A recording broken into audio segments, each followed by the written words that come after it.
Hi, thanks for stopping by my garage. It's good to connect again.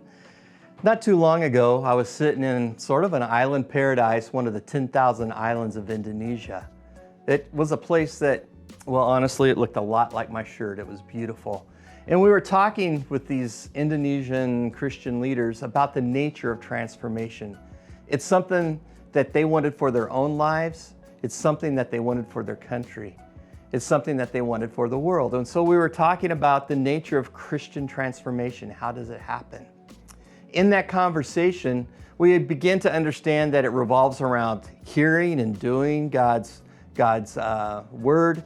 It means being in community, and it means giving the Holy Spirit sway in our life. And then we came up with this idea. Transformation is a lot like rice. Rice, when it starts off, is just this crude grain, not good for much, tasteless, hard. But if you put it in water and you have a container and you heat it up, it completely transforms. Well, transformation of a person's life is kind of like that.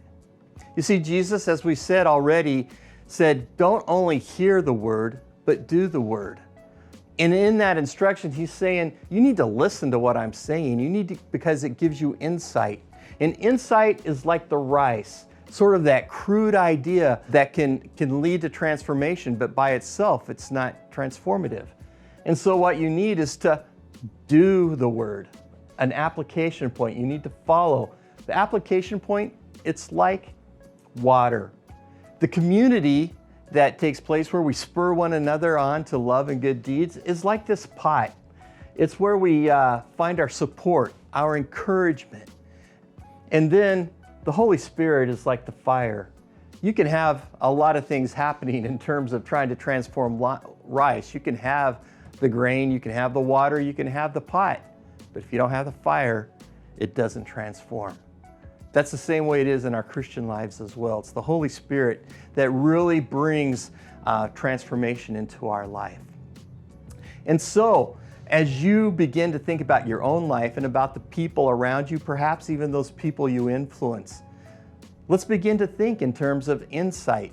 And when we read the word, let's listen to it. Let's ask ourselves the question, Lord, what are you saying to me today? What are you saying to me right now? But let's just not hear it. Let's put it into practice. Let's ask ourselves the question, Lord, how should I respond to this insight? Follow it up with this idea of community, maybe asking yourselves a simple little question, who could help me follow through on this? How can I bring accountability into my life, some encouragement as well? And then finally, don't underestimate the power of the Holy Spirit. The Holy Spirit is in the process of changing us all the time. The Holy Spirit wants us to be transformed, wants to change every part of us. And so allow the Holy Spirit to do that. And as you allow that to happen in your own life, you're going to find yourself in places where you're going to be able to help other people experience that same kind of transformation in ways that the Holy Spirit will guide and direct you into.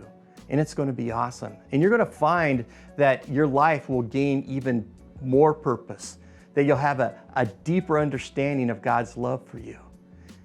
You'll find out that your life is full of service that makes a difference in the people around them. That's how transformation happens. That's how transformation happens in your life. It's how it happens in the lives of people around you. It's really how transformation happens in the whole world. So let the Holy Spirit do that and look forward to becoming the person that God always intended you to be. Thanks for stopping by.